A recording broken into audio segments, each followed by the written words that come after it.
নমস্কার বন্ধুরা, আশা করি সবাই ভালো আছেন। এই শীতকালে যে সকল সবজি বাগানে আমরা করে থাকি তার মধ্যে লাউ কিন্তু একটি অন্যতম। বেশ কিছুদিন আগে আমি কিন্তু লাউ গাছ রোপণ করেছিলাম। তার মধ্যে দুটো গাছ আমার বেড়ে উঠছিল। তাদের জন্যে আমি এই জাল দিয়ে মাচা তৈরি করে রেখেছিলাম, আপনার আগের ভিডিওতে দেখেছেন। তো অনেকেরই বাগানে লাউ গাছ করে থাকেন। অনেকেই প্রশ্ন করেন যে লাউ গাছে তাড়াতাড়ি কড়া আসছে না, পুরুষ ফুলই শুধু বের হচ্ছে, যেই কড়া থেকে লাউ হয় সেই স্ত্রী ফুল কিন্তু কম আসছে। সেই জন্যে আমাদের প্রথমত যে কাজটি করতে হবে, যখন লাউ গাছটি মোটামুটি মাচায় উঠে আসবে, পুরো গাছে 10 থেকে যখন 15 পাতা বেরোবে এক এক করে, তারপরে আমাদের একটা কাজ করতে হবে।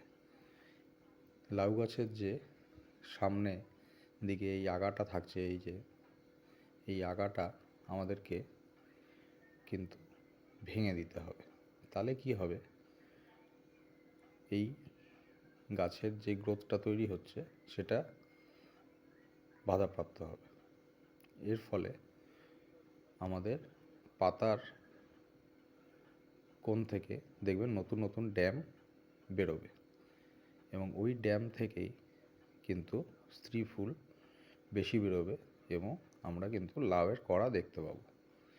এই যে আমি আগাটা ভেঙে দিলাম লাউ গাছের, এই যে কাটিংটাকে বলে 1G কাটিং।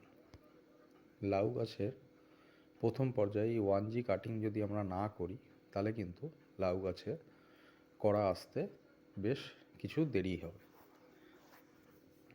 তা আমরা লাউ গাছ মাচায় বেশ কিছুদিন যদি বেড়ে ওঠে, মোটামুটি 10 থেকে 15 পাতা যদি বেরিয়ে থাকে, তারপরে আমরা এইভাবে মাথার দিকের এই আগাটা আমরা ভেঙে দেবো।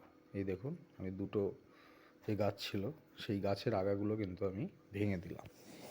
এর কিছুদিন পরে আমরা দেখব এই যে ব্যাক সাইডে যত পাতা আছে তার কোণা থেকে কিন্তু নতুন করে ডাল ছাড়বে, এবং দেখবেন লক্ষ্য করে প্রতিটি ডাল থেকে কিন্তু বেশ কিছু করে লাউয়ের কড়া আসবে, এবং এই কড়া থেকেই কিন্তু আমরা লাউ পেতে পারি। তাই লাউ গাছের পরিচর্যা করতে গেলে এইভাবে আমাদের প্রথম যে কাটিংটা আমরা করব সেই কাটিংটাকে বলা হয় 1G কাটিং।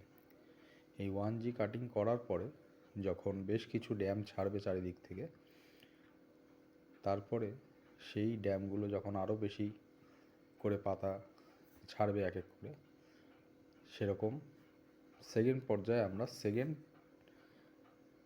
কাটিং করব। পরবর্তী ভিডিও নিয়ে আমি আবারও আসবো আপনাদের সাথে শেয়ার করতে। আমার ভিডিও যদি আপনাদের ভালো লেগে থাকে, লাইক কমেন্ট করবেন। নমস্কার।